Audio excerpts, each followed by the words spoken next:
She knew the precise moment von Rothbart entered the manor, for the hovering crowd of invisible servants that had collected around her, creating whispers of moving air no stronger than the breath of a moth, suddenly vanished, deserting her at the summons of their master. The attraction of her minor magic was nothing to the magnetic pull of the master of the maze. A thrill of anticipation shivered the back of her neck, and her heart beat a trifle faster. But all of her feelings, hope was the strongest at this moment of success. This time, maybe I can impress him this time. He'll smile, he'll tell me I'm a worthy pupil, worthy of the name of von Rothbart and the mantle of the sorceress. The soft footfall in the door behind her warned of her father's presence. The invisibles would have told her master what she was as a matter of course. They wouldn't converse with her or any of the flock, but they told her father everything that passed in his absence. He would want to know why she was here instead of watching the new one, and if she had obeyed his instructions not to leave her unwatched while she was awake and in her proper form. She whirled gracefully. Von Rothbart insisted on grace. Clumsiness was an offense to his senses, but did not even raise her eyes before sinking into a deep curtsy, her black silken skirts pooling beautifully around her. His boots, of the finest, softest sable leather, were all she saw of him for the moment. "You may rise," the deep voice said from a point above her head, speaking without inflection of any kind. He did not yet know whether she deserved punishment for leaving her duty. He reserved judgment in the absence of information. Above all things Von Rothbart was suspicious. He had seen so much betrayal. But he was also just, and would not condemn without cause. She moved out of her curtsy as gracefully as she'd fallen into it, only raising her eyes to her father's red-bearded face when she was once again fully upright. She studied his expression carefully, but as usual there was nothing to read there. The faint smile could have just as well been painted on. It was a carefully cultivated mask of pleasantness, and meant nothing.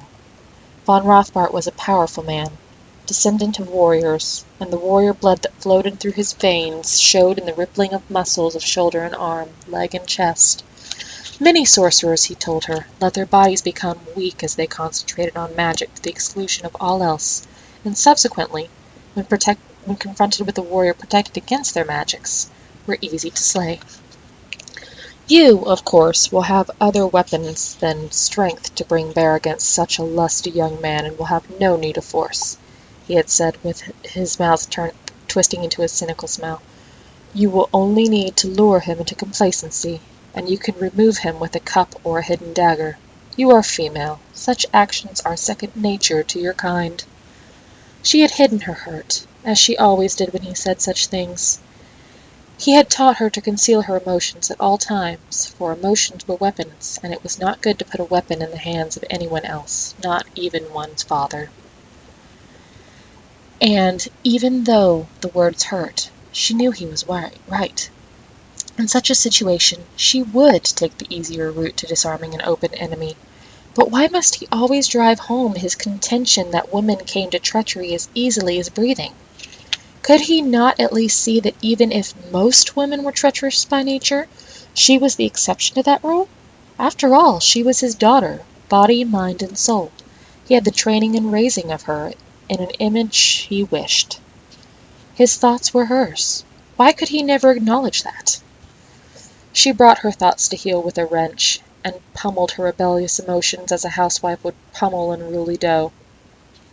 She could not read his mental state from his face, nor from his clothing. It was the same black and brown doublet, shirt, and hose he had worn earlier this evening. He did wear his owl feather cape now, though, which meant he'd been flying, and that was another clue to where he had been, for he seldom flew unless he was hunting another traitor to bring to just punishment. But why was he hunting again so soon? How could he be bored with the new captive when he as yet paid her scarcely any attention? She gave voice to none of her questions. Women should remain silent unless spoken to. Even the daughter of a sorcerer who was a magician in her own right. She was as impeccably trained in proper manners as all else. "You've been practicing." It was a statement, not a question. His eyes narrowed, although there was not yet any accusation in his tone. "And what of the new one?" not quite a rebuke, but a reminder that one had waited in the rings. If she had neglected her duty out of boredom. "She sleeps, sir," she reported confidently, "and I gave the silent ones orders to warn me if she showed any signs of waking. Had they done so, I would have abandoned whatever I was doing to follow your orders that she not be left alone while aware." Good. No more than that, but the threat of rebuke had passed, she felt it. Her progress. She has accepted her fate, if not her fault, Odile told him. She shows resignation, but no sign of repentance. I believe she will join the flock in the morning, and acknowledge that there will be no rescue from the punishment her own folly has brought her. As I would expect from a woman. The scorn in his voice was as habitual as the pleasant expression on his face. "And what is your progress, since I find you at your proper studies?" Rather than answering him directly, she turned and carefully lifted the silver cage from her work-bench, handing it to him.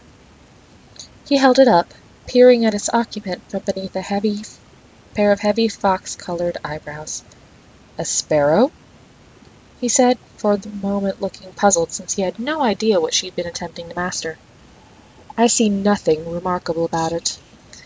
"Hold it in that beam of moonlight coming through the window behind you, father," she urged, her excitement building despite her effort to control it. She knew what the result would be, having made the trial herself already. When he saw for himself what she had mastered, surely a word of praise would come from his lips. Surely for once his eyes would warm with approval. He held the ring at the top of the cage between his thumb and forefinger, and moved the cage until it was squarely in the path of the moonbeam. The tiny bird inside fluttered its wings in helpless alarm, but the moonlight fell squarely on it, and it could not evade what was coming. The moment the light touched it, the bird froze in place. It shivered violently, and the shivering increased until for a moment there was a vibrating blur in the thin blue light. It uttered a terrified chirp and dropped to the floor of the cage, still vibrating in every feather.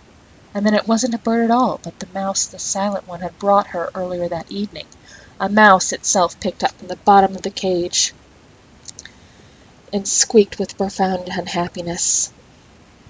Odile looked up at her father, glowing with pride and expectation. She had mastered the transformation spell that enabled her father to keep control of his captives, keeping them in the form of swans by day and maidens only as long as the moon was in the sky. Granted, it was only a mouse, but it was a small step to go from mouse to maid, smaller by far than to master it in the first place. So she waited, holding her breath, hoping for a word, a sign, the least hint of praise. But von Rothbart stared woodenly at the tiny mouse, saying nothing at all. Then he turned his hard gaze back to his daughter. "Can you remove the magic?" he asked, as she had known he would. "Yes, father," she affirmed, but her heart was beginning to sink, even though she gave no sign of her disappointment. "He isn't impressed. I had been so certain he would be. I was wrong. I thought that I had accomplished something important. But it must be that I've only done what I should have." The approval she craved more than food or drink would clearly not be forthcoming. Once again she had failed to exceed her father's expectations, and he had made it abundantly clear that merely fulfilling them was not worthy of praise. See that you are certain in the spell and its removal," he said gruffly, an odd glint in his eyes for a moment, a glint she did not understand, and was not entirely certain she really saw. "Magic is useless if it cannot be reversed or removed." With that, he put down the cage and waited, stifling a gulp of disappointment, blinking eyes that stung for just a moment. She removed the magic, taking the sparkling motes of power back into herself as they drained from the mouse, until it was no more than an ordinary, if severely confused, house pest. Von Rothbart turned, his feathered cape rustling softly, and left the room without another word. Odile watched her father's back, swallowing involuntary bitter tears of disappointment and rejection, feeling her head droop a little as her heart sank with dejection. Still, her fingers were steady as she reached for the cage to release the captive. She unlocked the catch, pulled on the door, and frowned. The door was stuck, but it had moved freely enough before. She moved the cage to the light and examined it carefully, and to her astonishment, the cage was now mildly deformed, making the door stick rather than move freely on its hinges.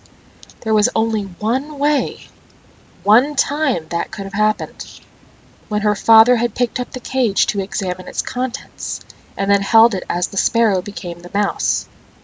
His powerful hands had, for some reason, contracted around the top and base of the cage, subtly deforming it.